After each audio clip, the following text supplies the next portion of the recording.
Hey everyone, I'm your host Adrian. We do content like this weekly, so hit the subscribe button and ring the bell to get notified. If you want more content like this, click the like button and please leave a comment. Thanks again for watching. Welcome everybody to today's Rupa Live class presented by Rupa University, the best way to learn about specialty lab work from industry experts. My name is Adrian Martinez, and as always, I will be your host for this afternoon. Today, we have a very, very special guest and a recurring guest in Jayshree Mani with ELISA Act here to talk to us about predictive biomarkers and epigenetic solutions for comprehensive clinical care. Before jumping in, a couple of quick housekeeping items. Everyone joining will be muted by default, but don't fret. If you do have any questions, go ahead and use that Q&A button down in your menu bar, and we'll be sure to ask that during the Q&A at the end of the presentation. Immediately following the Q&A, I will show you exactly how to order these tests directly on Rupa Health, so be sure to stick around for a quick demo there on how to get access to these tests. And if you have to jump early, no worries at all. We are recording this session, and you'll get access to it on rupauniversity.com within the coming days, as well as we will distribute that out to you along with the slides. And finally, if you are a fan of this type of content, be sure to check out rupauniversity.com to get access to all the previous sessions that we have done, including those with Jayshree. But with that, let's go ahead and jump in. I'd like to introduce Jayshree Mani. She's a certified clinical nutritionist and certified nutrition specialist supervisor with a master's degree in nutrition and dietetics, with an original focus on diabetes and weight management that expanded into integrative nutrition and lifestyle management. She has been providing nutritional counseling and education to patients in various medical settings for more than 20 years. With her expertise in the field of autoimmunity, she has also co-authored chapters and articles in key reference books, scientific journals, and publications. Jayshree is currently the Vice President of Education and Operations at Perk Integrative Health. In that role, she is involved in product formulation, practitioner education, and helping patients achieve lifetime wellness. Thank you so much for joining us as always, and I will go ahead and let you take it from here. Well, thank you, Adrian. I always love coming back to these sessions where you can share all the lovely information that I kind of have gathered and I've gathered from everyone. Let me just start sharing my screen here. And there we go. All right, so today we're going to talk about predictive biomarkers, epigenetic solutions for comprehensive care. Now, that's me, and I don't have to say anything more because Adrian already talked about that. I am with ELISA Act Biotechnologies and Perk Integrative Health. What we're going to cover today is we're going to define what basic epigenetic risks are to chronic illness and what their importance are, what kind of key functional assessments and predictive biomarkers of health we could use and learn about. And we're going to talk a little bit about what values are better than the regular conventional values that we know, like the normal lab values, and why we talk about goal values and what they will be about. I did do another session before on the lymphocyte response assay, but we're going to touch upon that a little bit here as well because they make up this list of predictive biomarkers. And we're going to talk about how these biomarkers can then translate into what type of food and nutrient choices we can make. So let's rethink health here. I'd like to share this image with you. This figure is really cool because we do all know about the role genetics plays in chronic illness and providing that predictive value.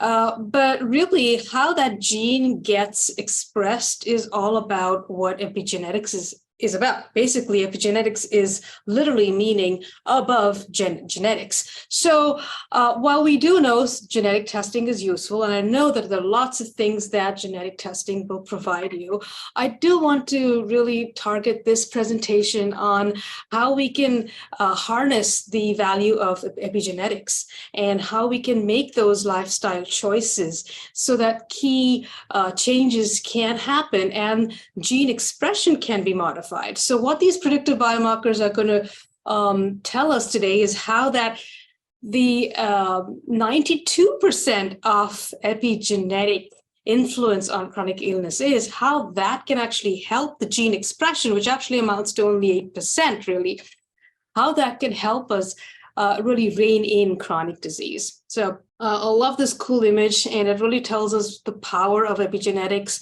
and makes us realize why this is so much more important right now for us to learn in this 21st century. So this graph here tells us what happens to folks, as we progress in life. We hit a peak at a variable level between the age of 40, 60, and then we decline, in our functionality. And of course, if we don't have good enough health, and if we have chronic ill health, that peak is achieved much earlier, and the decline is so much faster. People who do make the right choices can live a longer life and can maintain that lifelong repair.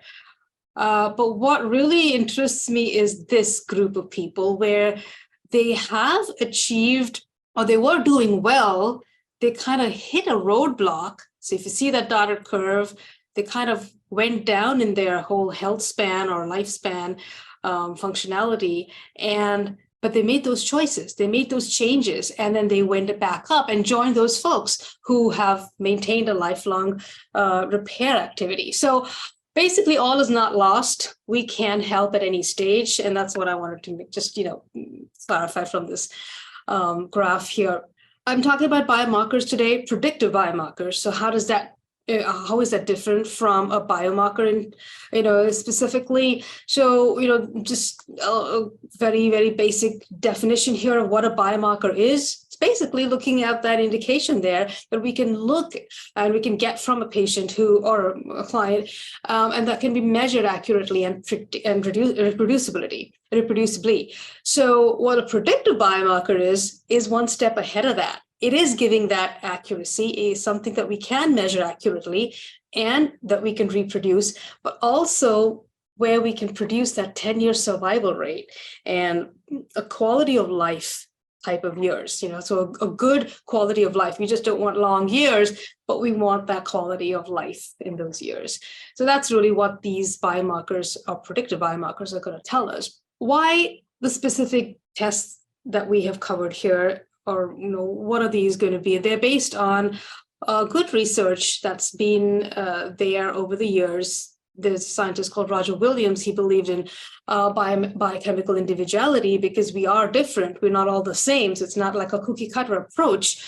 Even though I am going to be talking about a few biomarkers, it still is what we glean out of that is not going to be the same for everybody. And the solutions that we have are not the same for everybody. They're going to be tweaked. So we do want to make these tests based on biochemical individuality, get those health improvements in.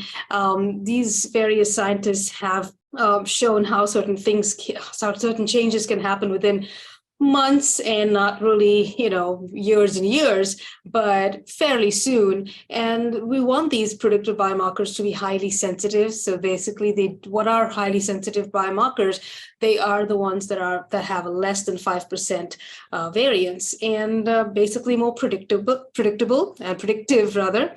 And with those goal values that I was talking about, which can get those best outcomes for an individual. As I was mentioning, epigenetics does cover 92% of lifetime health. And so let's look into those. The goal values that I was talking about, they are predictive. These goal values are all-cause morbidity, mortality. So they're really best outcome. They are going to target quality of life, and they're optimized. Looking at these, you can actually reduce cost of care, and we're looking at least risk and highest gain. So that's what these goal values that we're going to be seeing in a little bit are going to tell us. So that is directly opposite to what happens with conventional lab values, which are usually on populations and usually useful for population studies. And they compare statistical ranges, and you usually are going to get the normal value in a lab. You'll have a high proportion of really not very well people who are going to be represented. So it really doesn't give us all that we need it to give us. So what these predictive biomarkers are in a snapshot. HbA1c, if you look at the goal normal values, you'll see the predictive goal values. We want the HbA1c less than 5%. hsCRP, less than 0.5 actually, not the 1 to 3 milligram per liter that you generally see. Homocysteine, we want that less than 6. lymphocyte response assay, which really there is no normal value since that's our special test. We want to achieve immune tolerance that way. We do have one of the other markers here called first morning urine pH. That's a urine testing. And we want that between 6.5 and 7.5. Vitamin D3, 50 to 80 nanogram. And then omega-3 index above 8. And 8 oxaguanine or 8 OHD guanosine. And that's less than 5 nanogram per milligram creatinine. So these are our predictive biomarkers that we're going to go into today.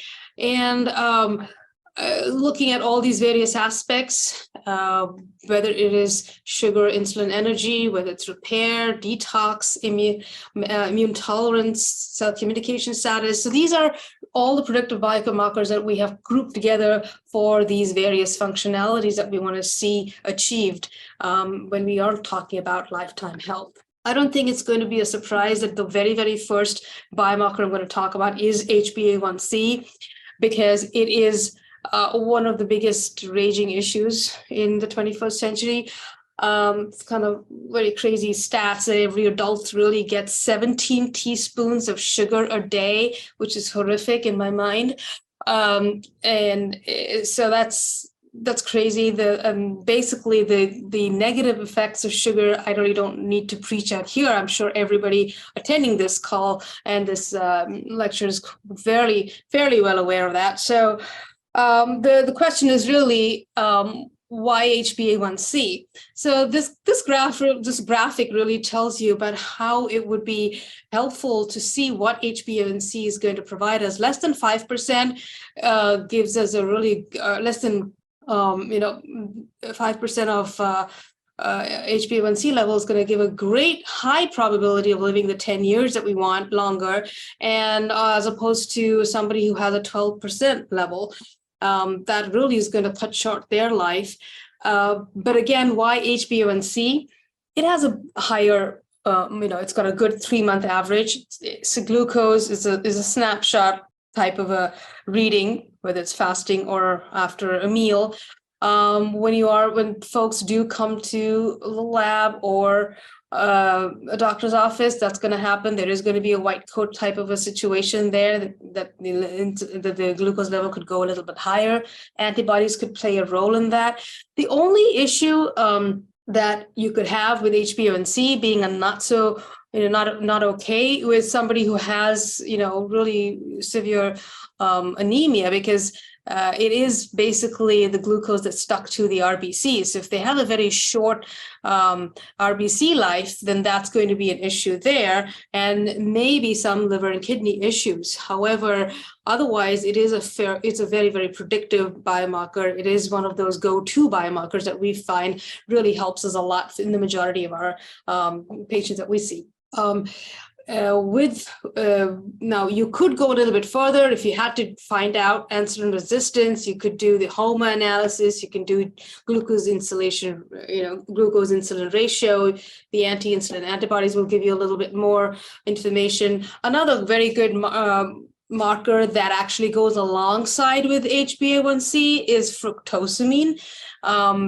The very reasons why HbA1c may not be okay for somebody, like I just mentioned, somebody with a very short RBC life or with anemia kind of situation, that's where fructosamine would get would kind of give you that nice, good predictive type of glucose scenario. But now the fructosamine otherwise gets altered by various conditions like thyroid and such. So we tend to use HbA1c more than fructosamine, but only in those very few cases you could look to this biomarker instead of HbA1c. So yeah, this is inflammation. Now, inflammation and repair, we like to call inflammation repair deficit. And here, this is no secret that we are kind of rolling along in this whole diabetes and oxidative stress and inflammation scenario. By 2025, with 65 million, diabetics and so many pre-diabetics, HbA1c really seems to be the easiest thing that you can really do. In In addition to HbA1c, we want to look at hsCRP, which is our second biomarker for today. Now, this is predictive. There was these scientists called Ridker and Wilson. They kind of put forth a really nice framework here and gave us and they calculated a 10-year risk with the Framingham model here with hsCRP, where if you look at this figure, it kind of tells you how at the corner there, with that hsCRP being so high, you really are compounding that risk so much more. And with an hsCRP of less than 0.5, you're really getting a very, very low risk of chronic disease, and it's less than 5. So hsCRP is one of our nice favorite markers that we like to use. It measures the repair need. It is, like we mentioned, we don't like to call it inflammation. We just like to call it repair deficit, because we like to address inflammation by improving the repair. And that's really what the body is saying. It's just crying for help. And some of the things that really help in getting that hsCRP to where we want it to be, which is less than 0.5, we'll use buffered ascorbate, we'll use quercetin and OPC, oligoproanthocyanidins, polyphenolics, basically. We'll use those. We'll use B vitamins and what we like to call superfoods, the GGOBE. I'll talk about a little bit about that in a bit. So all of these are some of our directives that we'll use for improving that repair. So really physiology related. And this kind of packs in a good number of antioxidant nutrients that we like to use to improve the hsCRP.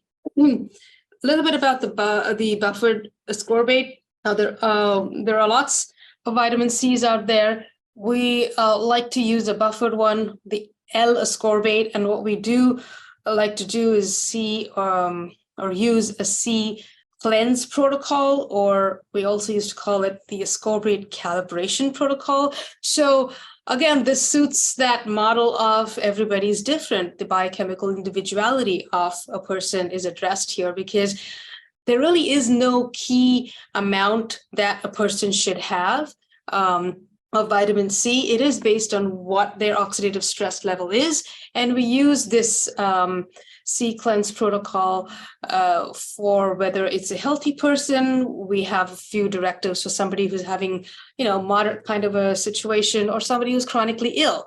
So this is just a little snapshot of that. If anybody's interested in what this protocol is about, you can always ask Adrian. He can, contact me, and I can share that with you guys. This graph is a little interesting. It kind of just, talks a little bit more about how everybody is individual, but also how severely deprived we are of ascorbate. So the green graph here is where most of the people we studied actually, that's where they fell. When we did that C cleanse protocol with them, an amount of between 15 to 140 almost, that's 140 grams a day. That's how much they required for their C cleanse. Less than 4 was a small proportion, and those were healthy people.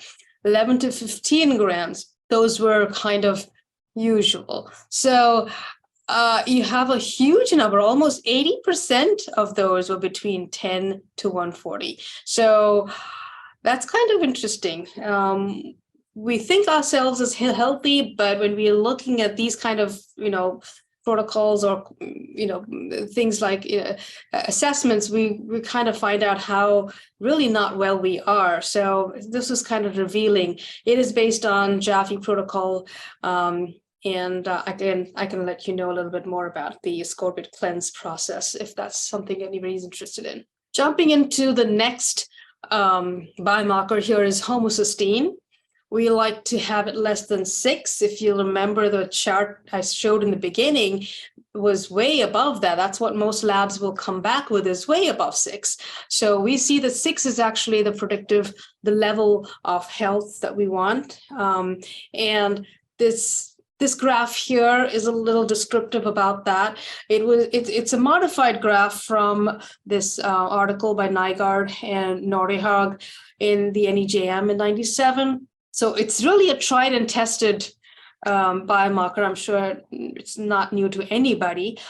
There's still talk about homocysteine, whether it's good, whether it's not good, whether it's useful. Is it telling us anything? Is it not telling us?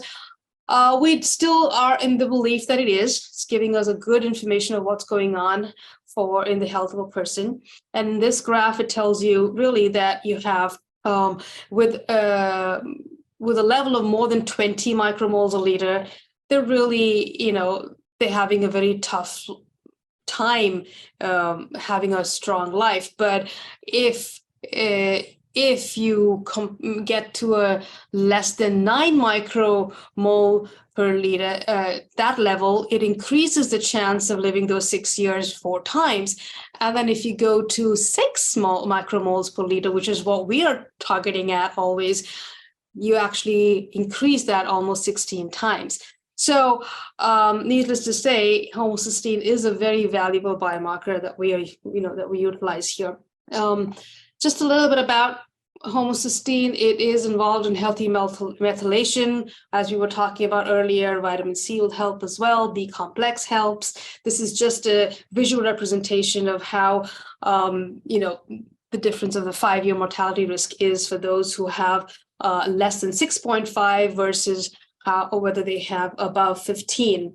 And if you have same thing that goes with the salinity risk here. Some of the nutrients that we use to get the homocysteine down to the level that we like, along with, we like to have nice and colorful foods. We like to use carotenoids and B complex. We'll often provide our folks with vitamin B12, and we like to use the hydroxycobalamin form rather than the, cyanocobalamin form. And we don't like to use the methylcobalamin form too often, because that too then gets into over-methylation, under-methylation. We get into those kind of issues there. So we found that hydroxycobalamin really works very well for us. B6 and natural folates, of course, to go along with that. And then we'll have a nice antioxidant formulation with either, silymarin, or we'll do some CoQ10 there, mixed natural carotenoids, not just the one tocopherol, but mixed natural tocopherols. So those are some of our supplementation, targeted supplementation ideas that we will use. A little bit more about GGOBE. These are our superfoods, super detox foods, really healthy. This is our first go-to set of foods that we will talk about when we discuss detoxification. Increasing the garlic in the food, the onions, the ginger, the brassica sprouts, and eggs. So not only do we get that sulforaphane there which is an antioxidant, antimicrobial, and an anti-inflammatory. It's a natural way to get it. So we really do believe in food first. So get those lovely foods in. It really helps a lot. We also use glutamine, recycled bipyridoxal alpha ketoglutarate, that kind of boosts that energy in the cell for repair. So all of these then go back to getting that homocysteine back to less than 6. So we covered HbA1c, we did hsCRP, looked at homocysteine, and this is our biomarker for immune tolerance. And here's where we talk a little bit about the lymphocyte response assay, the test that is completely patented, and the one that we do at the ELISA Biotechnologies lab. The others are also done at the EAB lab, but this is our patented test. So now when we're looking at immunology, we're looking at the functional immunology, we're looking at the immune system and seeing what kind of response it gives to the foreign material that we are exposed to. If we are able to keep that toxin load, if you're able to get the detoxification and the toxin load in sync, or at least more detox than what we're getting in flux or what we're getting exposed to, that can help improve that repair deficit. And then decrease that inflammation. We look at delayed allergies, which are done by the ex vivo lymphocyte response test to distinguish this from which are the helpful antigens or helpful experiences rather than the harmful ones. We definitely tend to look at detoxification, which also, like I mentioned, helps immune repair. And this is what we really like to, talk about. What we do is it's what you are, what you eat, drink, think, and do. That's what I want to say. Not just what you eat, but you are what you eat, drink, think, and do. So all of these biomarkers, along with our physiology first type of approach, really helps us out in getting that final result. So the LRA tests are, who is it indicated for? Yes, those who have specific autoimmune conditions like multiple sclerosis or fibromyalgia, lupus, and conditions like that, inflammatory conditions, degenerative conditions. This chart here kind of tells you or gives you an idea about when you're looking at allergies. We're looking at type 1, type 2, 3, and 4.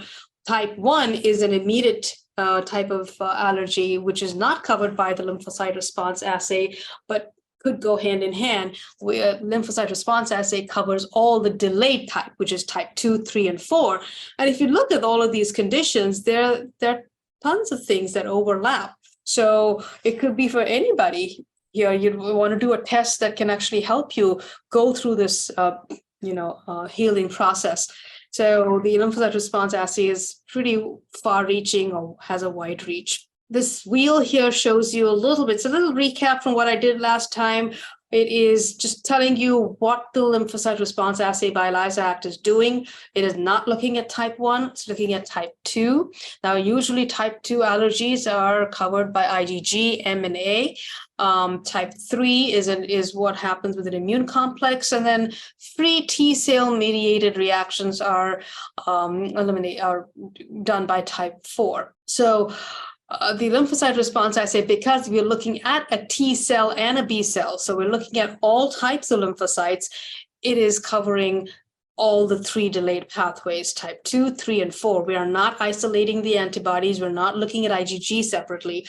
We're looking at the lymphocytes when, if reactive, will give out those antibodies. So in this one-step process, we're able to find out what the key lymphocytes are that are reacting to the items being tested for. We have a patented microtiter plate. We have a proprietary collection tube. We have a specialized system for blood collection, and we purify our own antigens.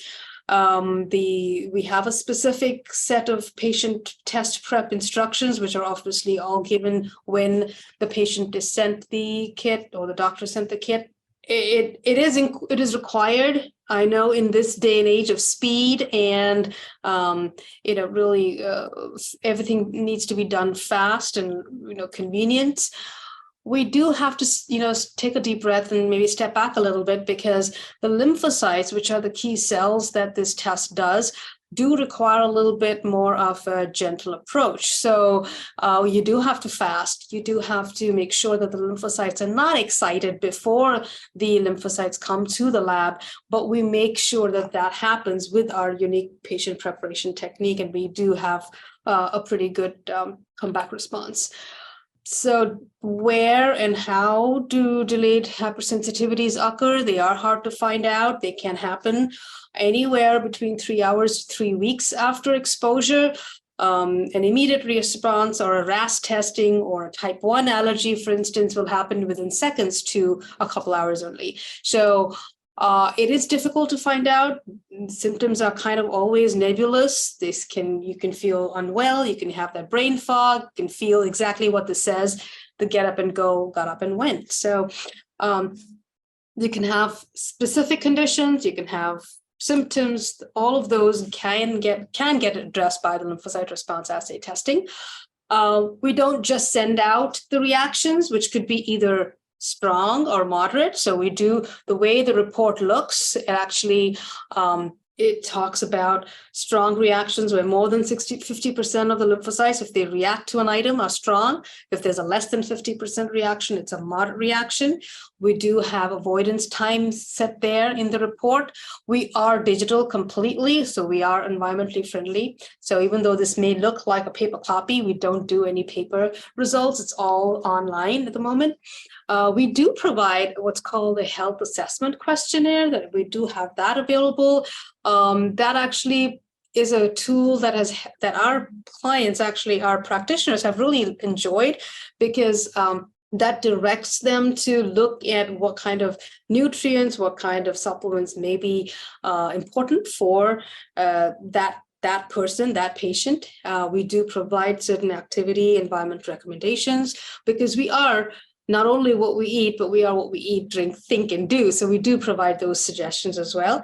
Rotation of foods is really important, really helpful in kind of resetting that immune tolerance. So we do provide an option there as well.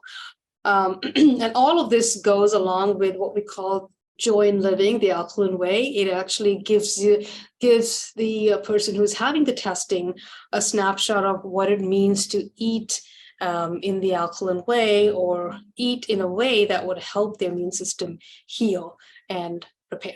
A couple of applications of this whole management program that we've done with the testing and the lifestyle plan. We actually looked at fibromyalgia, since that was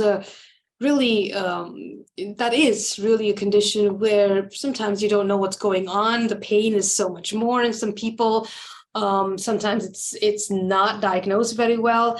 So we did do it on a group of 50 odd folks.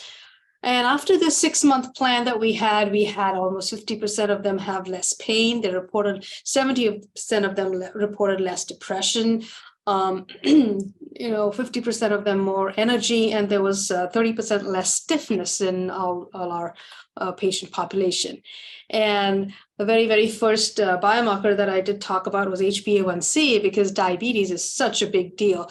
So here we took the LRA and found if this program could help them with diabetes. So we did type 1 and type 2, again, another 6-month study here. And we found that 1% drop. So in HbA1c in both these groups, we found a 46% improvement in type 1, 18% reduction of insulin in type 2, and there was 13% reduction in the HbA1c levels in type 2 diabetes.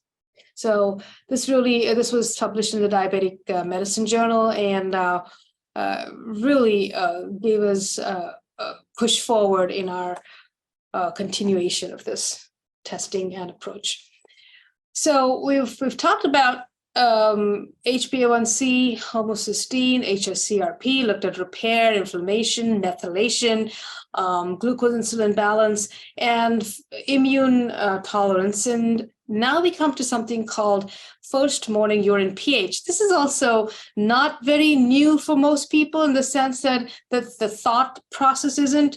Metabolic acidosis is what this is trying to approach. We do want to make sure that the pH in our body is in the way or in the manner it is supposed to be.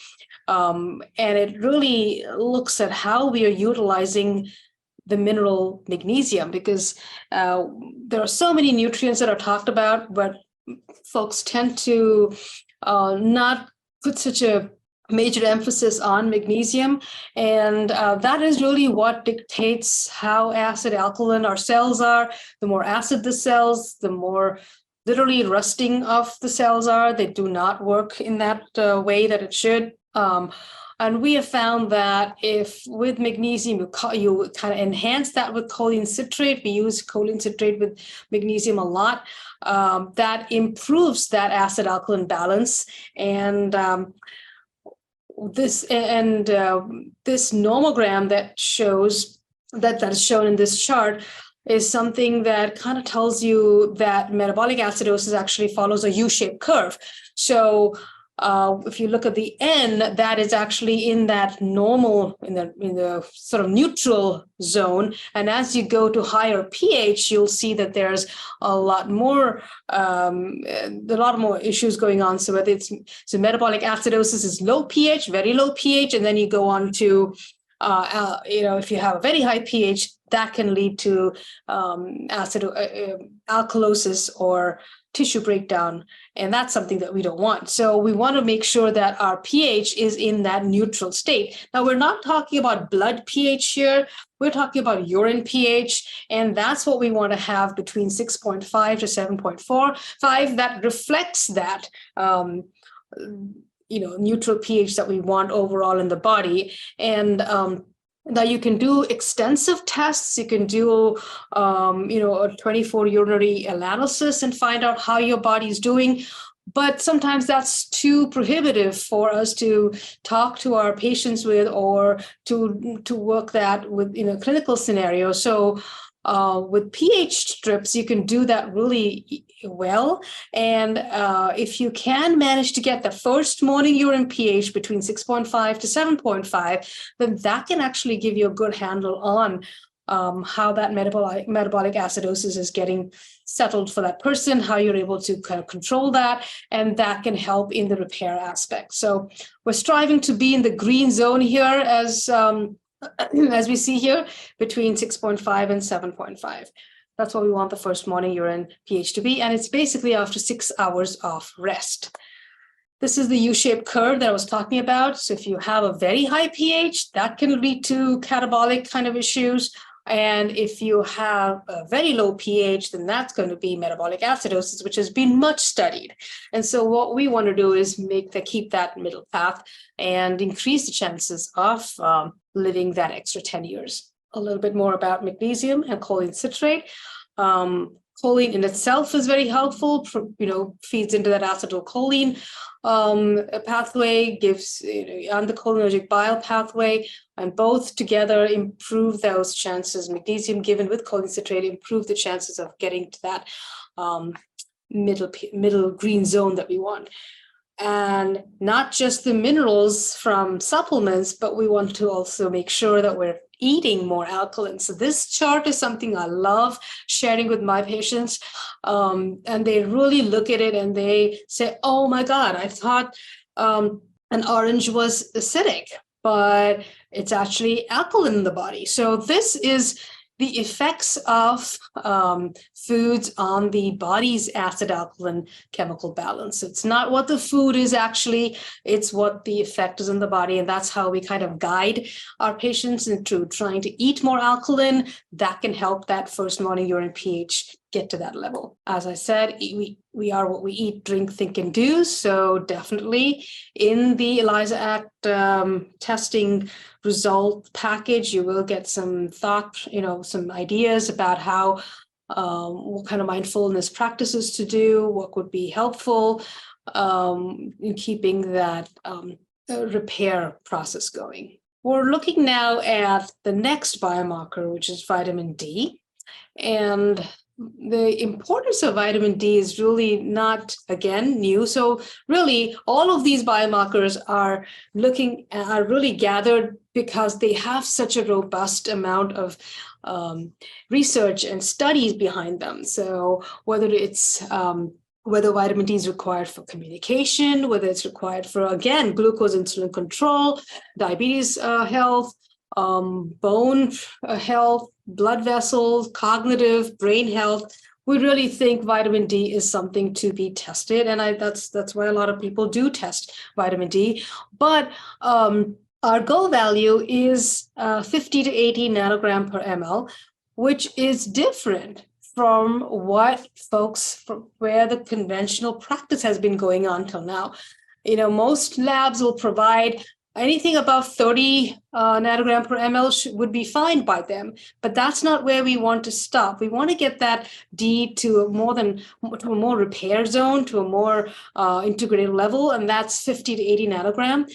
And I'm really happy to note that very recently, I just read an article in in the Annals of Internal Medicine that they found that there was a lower risk of diabetes in folks who had higher than 50 nanogram per ml compared to the 20 to 29 nanogram per ml. So, hey, hooray, they're listening. So we have been wanting to get everybody, we do try to get everybody into that 50 to 80 nanogram per ml zone. And I'm happy to see that other people are joining as well. Again, a little bit more about vitamin D and what it does to make sure that we have healthy bone and absorption of nutrients. The omega-3 index is the next biomarker here. We're on biomarker number 7. And we've talked a lot about the other aspects of health. And this is a fantastic biomarker that we've included in our repertoire because it is what it is. It's just what it says.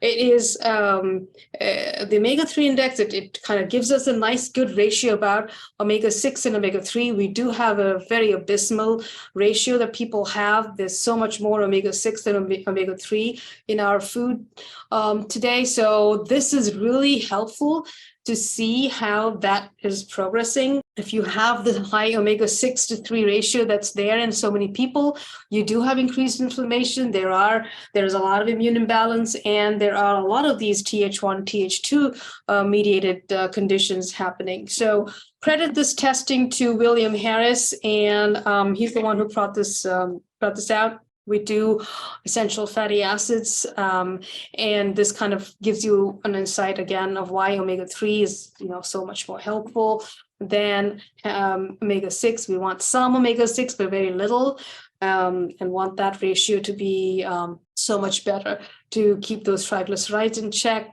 reduce the incidence of MI and other cardiac effects. So it is, I think in 2004 is when this actually got defined. So it kind of gives you a good picture of what the healthy, of the effects of EP and DHA are.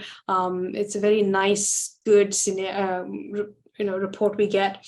And it kind of looks like this. You want to have an 8% or above 8% omega-3 index, which kind of makes you again in that green zone there.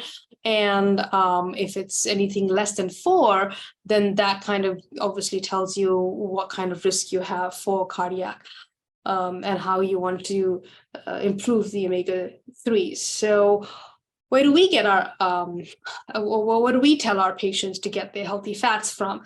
So we do talk about oils, but we like to curb that to more whole foods. So even though I've said oils here, I would rather take it from coconut, make the EVO fairly minimal, and ghee as well, but get it more from almonds, from nuts and seeds, rather than actually the oil.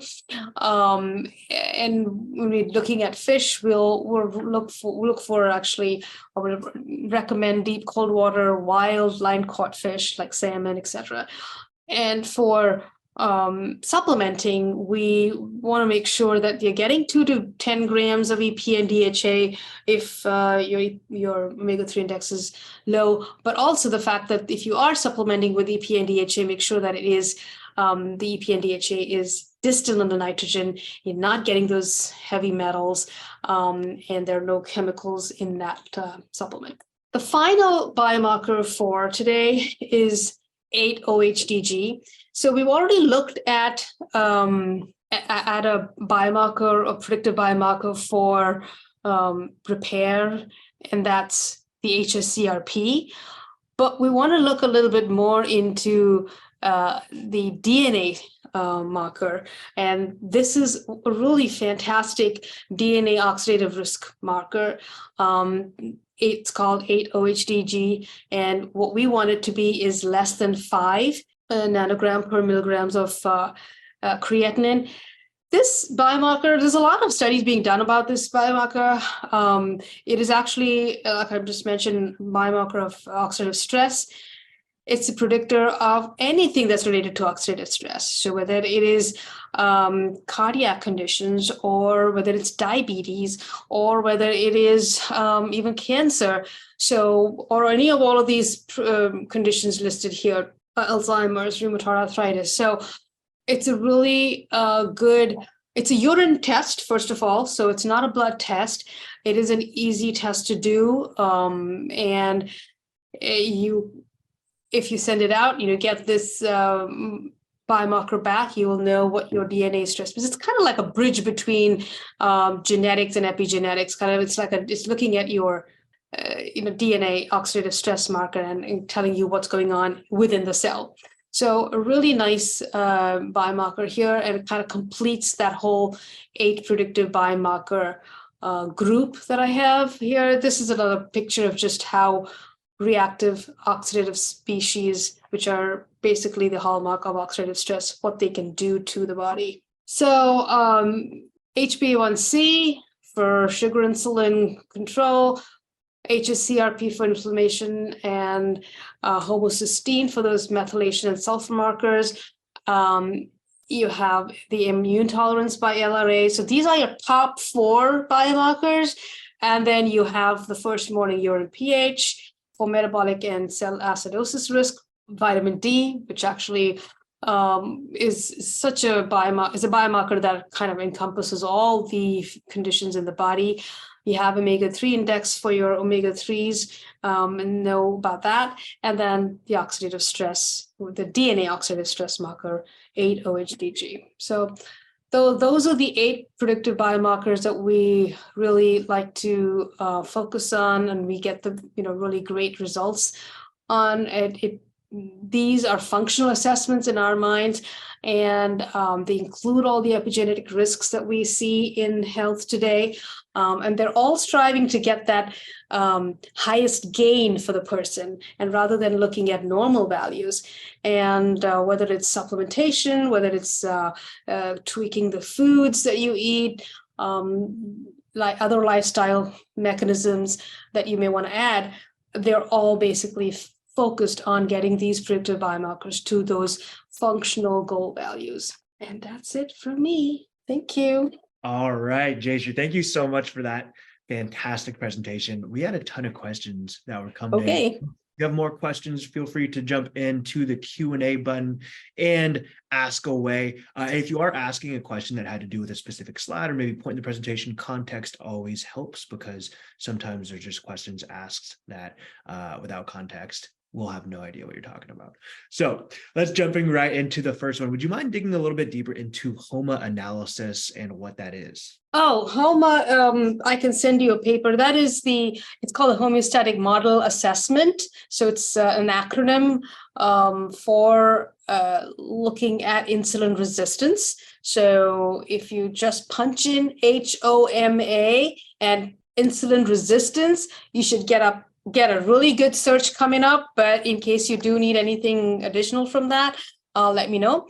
But there are a couple of things that talk about insulin resistance. One is the glucose insulin ratio, and the other one is the HOMA testing.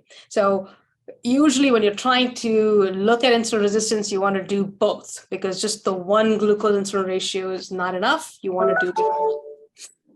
Yeah, absolutely. And I learned everything about home analysis just from Dr. Google. So yeah, it's pretty well known. Perfect. So the next question is about just your familiarity with the new testing measure that came out. So the question is, one big lab has a new measure of insulin resistance, which involves testing fasting insulin and fasting C-peptide and measuring both with LC-MS. Then the results are combined to come up with an IR score, which is backed by some publications. Are you familiar with this assay? They're pretty impressed by it. No, I know I have not dug too much into it right now, and so that's really helpful to know about it. I have heard about it though. Can't say I've used it too much. So yeah. Thank you though. There are always these newer assessments coming out, and I know it's great to jump on those things. But as I was mentioning, these testings or the biomarkers that I just put forth are the ones that we have really found to work, and always looking for newer ones. Thank you. Perfect. And some folks are requesting that initial protocol that you mentioned early in the presentation. So we can dig more into that, and I can always share that out if we can get sure. it. Mm-hmm. What alternative for G6PD deficiency in a patient, since high doses of vitamin C is a trigger of hemolytic anemia? Yes. So that always is definitely not every person is the same. So yes, if you do have that situation come up, and we have had folks with, folks who are taking care of G6PD issues with their patients. So they will tread a little bit gently when it comes to the ascorbate when they're giving it to them. And so that kind of, so you want to be aware. So I'm glad you brought that up. The other thing is that, very interestingly, since the formula or the biochemical nature of glucose and ascorbate vitamin C is so similar, on the other side of it, I'm not talking about G6PD deficiency, but on the other side of it, very often if you're looking to solve the glucose insulin issue with somebody, just provide, it's almost that they're hungry for ascorbate. So we found that giving ascorbate to such individuals is really helpful. So tread gently if you're having that G6PD deficiency issue, but on the other side, ascorbate can help a lot. Perfect. Very important question we have here. Is the LRA test available in New York State? Haha! Yay! Well, guess what? No, it isn't. Fortunately, not. No, but we're constantly trying to do that because things keep changing. Just this morning, we were talking about we got to check in with them again and see what's going on, because I heard, I don't know how true this is, but I believe, New York State had their own regulations and everything, but there was thought about them thinking of going to just looking at just CLIA. Or maybe if it's a CLIA certified lab in a certain state, maybe that will work. I don't know how true that is, but as of now, we are not available in New York. Well, I hope that changes. That would be a wonderful rumor if true. I know. Similarly to ELISA Act not being able to send these tests in New York, Rupa unfortunately is not able to operate in New York either. However, similarly, we are working on solutions to that. So I'll be in touch with you, Adrian. We'll find out. Absolutely. So next question is, I have heard that depending on one's MTHFR genes, that methylcobalamin could indeed result in issues. For those whose homocysteine is very high, though, have you found no issues or weakness with the hydroxycobalamin form relative to mixed B12 administration? No, we found actually hydroxycobalamin being amazing for such individuals. So that's why I did mention hydroxycobalamin, because for those with that MTHFR issue, it has really helped out, and those who have had that high homocysteine level. So I believe that has worked for us. How much K2 and which type, MK4 or MK7, to take with D3? So they do say that you would want to do at least 100 milligrams. That's like the 90 milligrams a day is what is kind of like the average K2, intake. But and that's what we would use. But I'm sure there are other experts who will have, a definitive answer. Say you have a patient eating a carnivore diet, which leans toward the acid side. Doesn't the body just balance out the excess acid at the level of the blood to maintain that 7.365 blood pH? Yeah, the blood, like I said, the blood pH is itself. This is such a tiny window of blood pH from being healthy to that person being dead that you can't really do too much there. But it's the other side of it in the body that's going on. You can do a whole lot to help the way the body functions. So unfortunately, it is pulling out a lot of the mineral stores from the bone to alkalinize the acid residues of meat if somebody's having a lot of meat. So it will go, it's almost like, how much can the body remove minerals from the bone to keep that acid, to buffer the acid? At a point, it's going to just say, I give up. So that's what you don't want. And I'm really not saying that it's going to change that blood pH like crazy or make that. This is only the urine pH, which is a good reflection of how the body is functioning on a general level. Is the ELISA test regular blood draw or a finger stick? Oh, that is not a finger stick. It is a regular blood draw. Like I said, the lymphocytes are kind of need a lot of love and care. So they need to be drawn out with a specific needle so that the lymphocytes are not damaged. And we do have 4 tubes to vacutainer draw. But we provide all of that supply, all the supplies. So. And I'll show you again, just to reiterate, I know we're coming up on the time here. If you have to hop, no worries there. We are recording this session and we will be sure to send it out once we have the opportunity to do a little bit of editing to it. And then after this Q&A, we've got one more question coming up before closing. Just quick little closing statements. I will show you exactly how to order the tests directly on Rupa Health. So the last question we have here is, can C-cleanse be done with IV therapy or oral supplementation? So the C protocol, the ascorbate cleanse protocol, calls for oral vitamin C, oral powdered vitamin C. That's what we use for the thing. Now, can it be done in conjunction with other IV therapy? Yes, it can be done. But if you're asking whether this protocol is done via IV, no, it's through oral vitamin C. Makes some sense. Jayshree, always such a pleasure to have you with us. Do you have any final messages for the people who joined us today? No, I hope everybody kind of got something out of it, and either contact Rupa. All these tests are available at Rupa, so Adrian will let you know how to order them, and I'm available too. jmoney@ELISA Act. If you have any questions for me specifically, no problem. I'll be happy to answer. Now, real quick, I know that it's spelled different than money, but J Money is a great nickname for you. So. Okay, there you go. Again, thank you so much for joining us today, J Money, and of course to ELISA Act. What I'm going to do real quickly is just transition over to Rupa Health, and I'm going to show you exactly how to order these tests on our platform. And thank you again so much for joining. Thank you. Take care. Thanks to everyone. The limelight here, and for those of you who don't know who I am or who Rupa is and why are we having even these webinars every single week? Well, Rupa Health is a functional medicine lab platform. We are designed with the goal in mind of making life easier when it comes to lab testing. We do that in a few different ways. One of the big ways that we do that is that we give you a one-stop shop to get access to over 30 different labs, of course, including ELISA Act, as well as a handful of others, all in one place. So no longer do you have to have all your separate accounts for your blood tests, for your genetics tests, for your hormones tests, so on and so forth. You have a one-stop shop to get access to over 30 different labs, over 3,000 different tests with one single login. Additionally, beyond that, of course, you can manage all your results.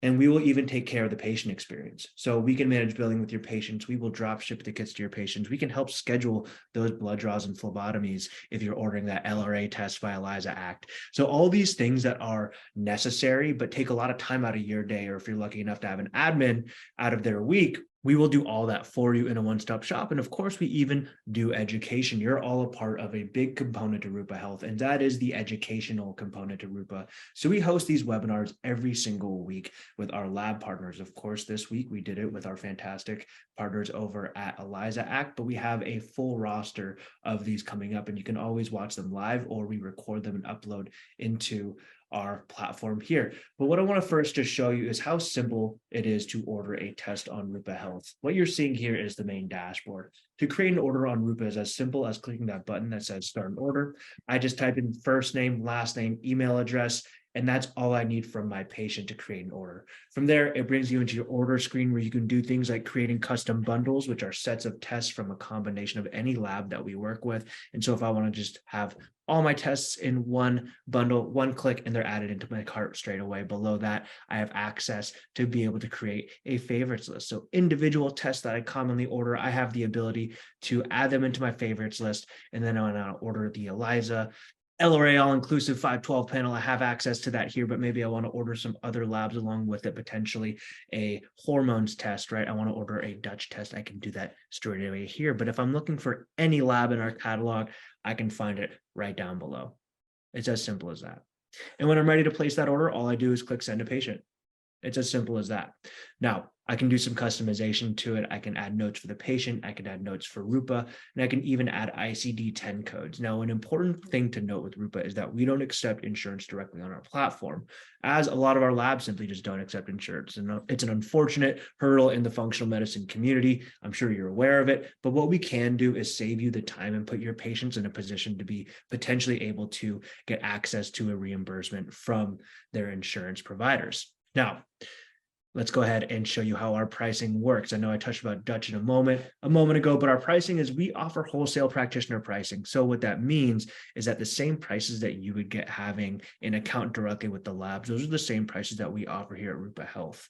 Now, if you're having your patients billed directly by the lab, sometimes they might be paying a higher price. So again, whether you're paying for the tests or your patient's paying for the tests, we will always offer your patients that lower price. The way that we generate our revenue is simple. We charge a 7% processing and ordering fee on each order, and that's paid for by whoever pays for the tests.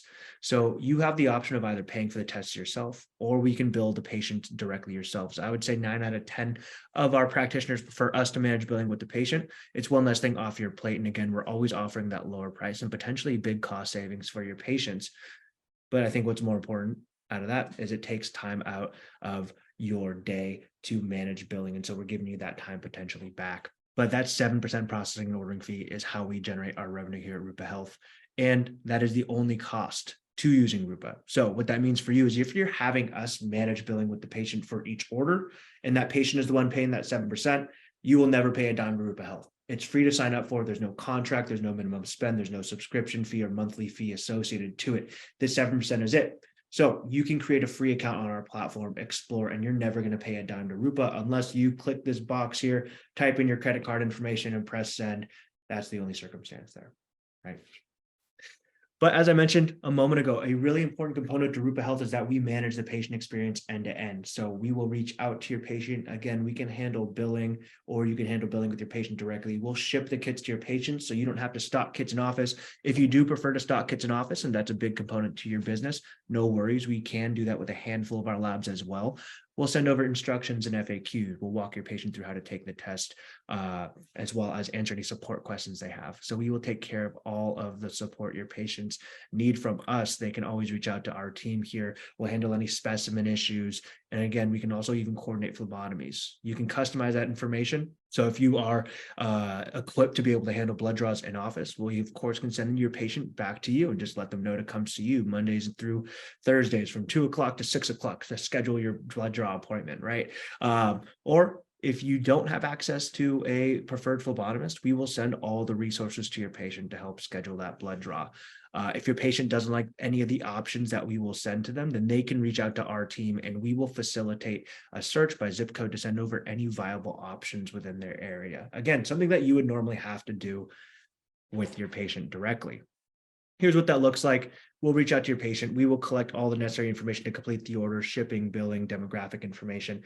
But a really important thing to highlight is that we accept multiple different payment options. So we can accept not only credit or debit, but we can also accept HSA, we can accept FSA, and we can even set up a 3-month interest-free payment plan for your patients. Again, we can set up a payment plan for your patients. We understand that cost can be an unfortunate prohibiting factor on being able to take these tests. They're expensive. There's no ifs, ands, or buts around it, right? But being able to provide these different payment solutions allows us to kind of lower that barrier of entry to get access to these very important tests for your patients. And also, as I mentioned again previously, we can do those super bills for your patients as well. We'll send over all the information to your patients on how to take each test, how to fill out the requisition form, and as I mentioned a couple times already, how to schedule that phlebotomy. As you can see on the right-hand side here, our instructions are very comprehensive, but they're also, which I feel like is almost more important, very user-friendly. So your patients are able to click through different sections to see what's important to them, and they can always reach out to any correspondence from Rupa to get in touch with our support team. From there, you'll be alerted along the way as to once they complete the test, when you're expected to get the results in. And once those results are in, you just hop right back into your Rupa dashboard. You'll be alerted and you can get access to all of your results in one place. Additionally, beyond that, we even integrate with some EHRs like Elation, Optomantra, Practice Better, and a handful of others, as well as many more on the way. So not only are you able to get all of your tests in one place, we can even input these results directly into your patient files, which is huge. But if you don't have an EHR, no worries. Everything's all going to be in one place already for you. So you can hop in, you can see when the sample sample arrived at the lab, when you can expect the results to come in. And once those results are in, you can download them. You can send the results to your patients. You can request a clinical consultation. So if you do need some assistance interpreting these results, you have access to them right here, and that will be with a clinician from the lab that you're working with. And some other cool features we have is you can even create what we call a result summary. So if the lab is sending us a file type called HL7 that we can read, you can actually create a patient-facing or client-facing PDF file. You'll be able to add your logo on it soon, but you can create a treatment plan, next steps. You can break down the biomarkers, ideal ranges. This is really cool technology, y'all. And the goal here is to enable you as a practitioner within your clinic to be able to operate more efficiently, provide more clarity to your patients, and just make your job easier. We have this Learn About Labs tab. Like I mentioned earlier, right? Education is a really big important component to Rupa Health. And so you have access to how to learn about all these labs, right?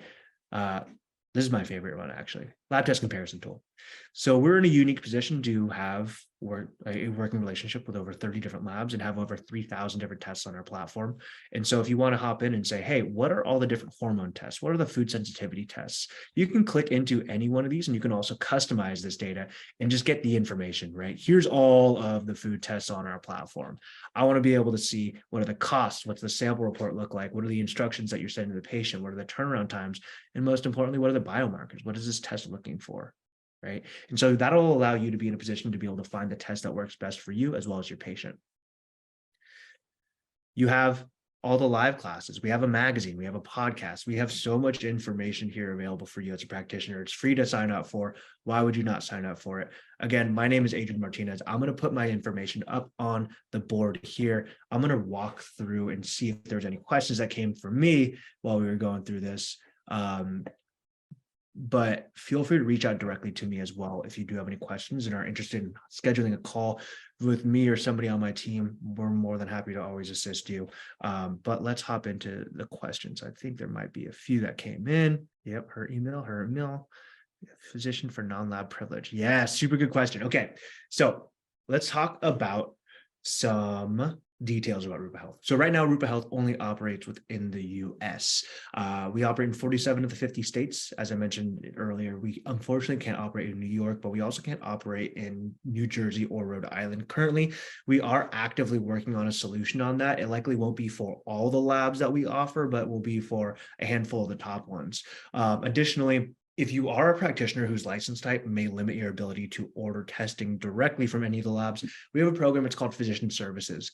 Physician Services is a program that allows you to be able to work with a licensed physician to order testing for your patients. So the physician will be the one ordering the testing for your patients, and providing that access will allow you to be able to order those tests, not order the test, but request the tests to be ordered for your patients is the correct terminology there. So we're super excited to be offering that. There's an additional cost. It's $25 per test. So definitely something to be aware of. But if you do have any questions and you're interested in learning more, information's up on the screen. Feel free to reach out to me directly. Awesome. So I don't see any other questions on here that I can answer directly, but I appreciate you all so much for taking the time. Again, what we'll do, let's see. Oh, got a question come in. Do I offer patient options where to get blood draw? Yes. Yeah. So Alice, great question. So that is a really big offering from Rupa Health. And so understanding that practitioners who are ordering blood labs might not be able to do blood draws themselves or even have a preferred phlebotomist to send them to, we can absolutely send those options to your patient. Based on their zip code, based on the lab that they're working with. There's a couple ways that we go about offering that. And we even have the ability to search within our platform under phlebotomy map. So you can hop in there, type in your zip code or your patient zip code to see what we already have. But if there's nothing available in that zip code, you can always reach out to our support team, because there is the chance that we haven't just looked in that area yet.